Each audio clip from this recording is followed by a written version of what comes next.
Hi, I'm Julie. I'm from Castleton University, and I'm here with Bill Ramage.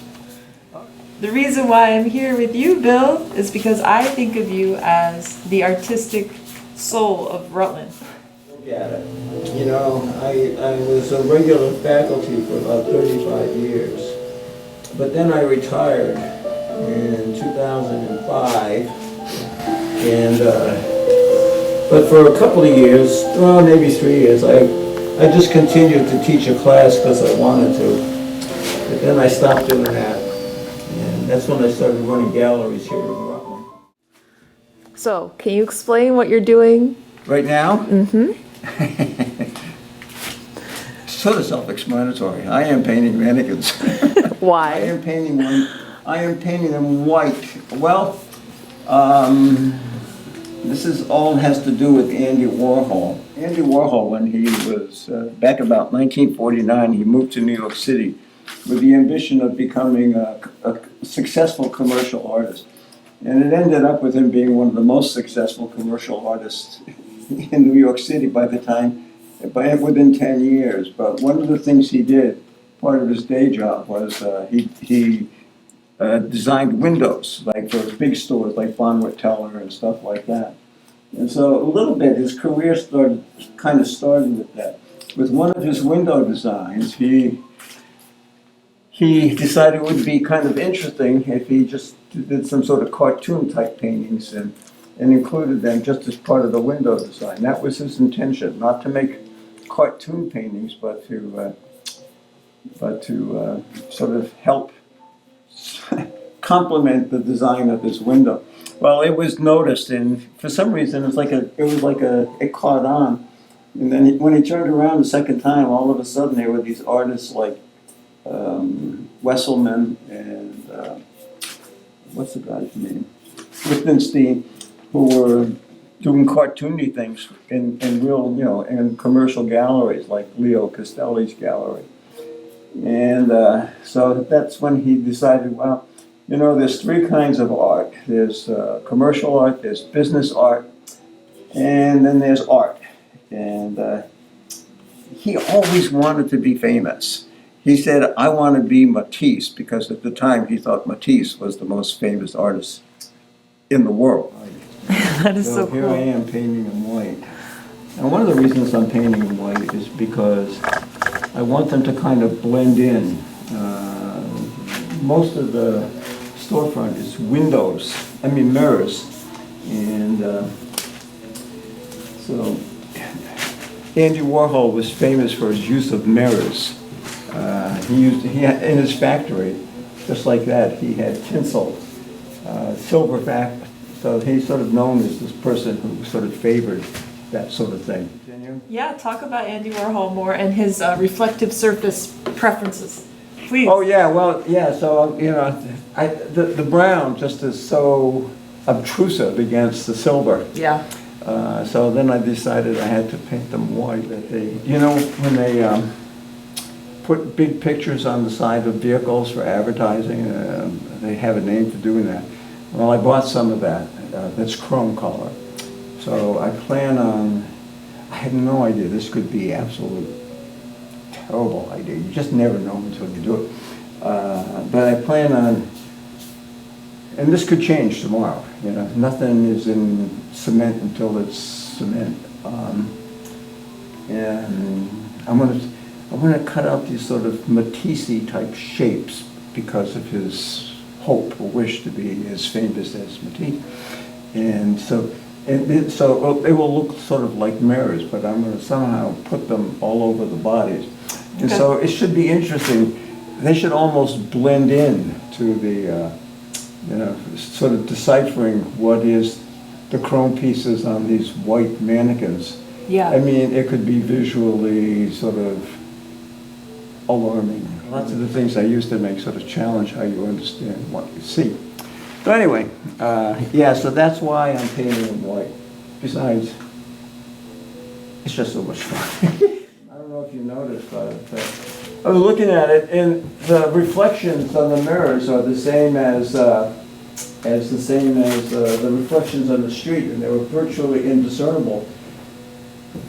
And so I bought some yellow filament so that everything that's yellow is obviously inside this side of the windows.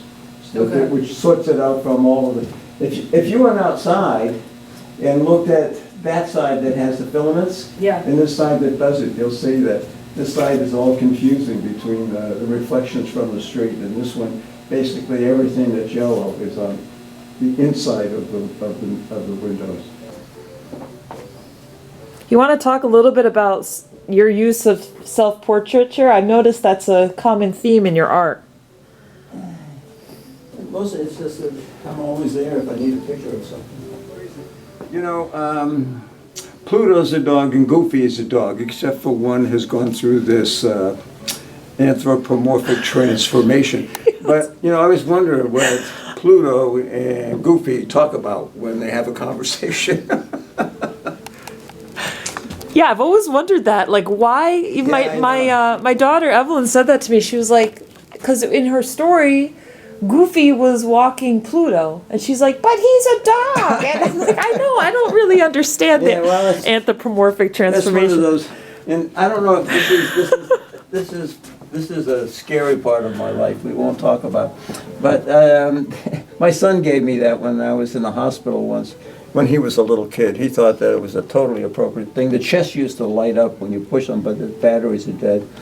And I don't know if you know, but Minnie, the voice of Minnie and the voice of Mickey were done by two people who were actually married to each other. Aw, I did not know that. That's really cute. Isn't that interesting? That's all about being an octagon. That dimensional thing, it has a long name. It's an octahedron, blah, blah, blah, blah, blah, blah. But no matter how you look at it, it always makes an octagon. And it is an octagon, and there's really sort of 8 sides. And if you'll notice, I have a light, it casts a shadow, and the shadow is an octagon. I've outlined it. And the chairs, if they follow the chairs around, they make an octagon. There's red tape on the inside of the seats, and they all line up and they make an octagon. And That's really cool. do you want to see something that's really nuts? Yeah. You put that down for a second. Okay. Maybe you can take a picture of it. Come over here. Now, look at this thing. First of all, it looks like a mandala, right? Yeah. And now this is what you call, it's a hypercube. There's a physicist, his name is David Bohm, and he uses this as an explanatory sort of metaphorical example of what his physics is really all about. But it's not a mandala. What it is a whole pile of cubes that are overlapped, but you can only see one cube at a time. It's weird. It is What's weird. so cool is that the only cube you can see is the one you intentionally look at. Yeah. The one, you know, and as soon as you look for another cube, the one that you just seen disappears. Yeah. Buckminster Fuller, who's one of my favorite guys, talks about transformation, personal transformation. He believes that humans are capable of transformation. But what he likes about butterflies, he says there's absolutely nothing about a caterpillar that gives you any idea that it will eventually become a butterfly. A total transformation. So there you Okay. have it. What is your favorite form of art to make, Bill? I don't know. I have these ideas and I make them, and they don't, most of the time it doesn't make any sense anyway. So whatever it takes. I mean, I draw, I paint mannequins, I pretend that I'm Jackson Pollock, I don't know. I'm trying to get into Andy Warhol's head, which is really, I've been working at that and once I get in there, man, it just goes all over the place. I never really have, and I don't know what I'm doing most of the time until I've done it. Actually, in Jansen, the famous art history book, everybody uses Jansen. So that first edition came out when I was a student back in '64. And he said, you know, making art is like playing hide and seek, but it's where the seeker has no idea what he's looking for until he's found it. So that's whatever it takes, you know, whether it's, no matter how silly or whatever, you know, I mean, I never know. I just never. I had a very specific idea, and it kept transforming, but I just had to sort of follow it wherever it went. I always say, this thing was,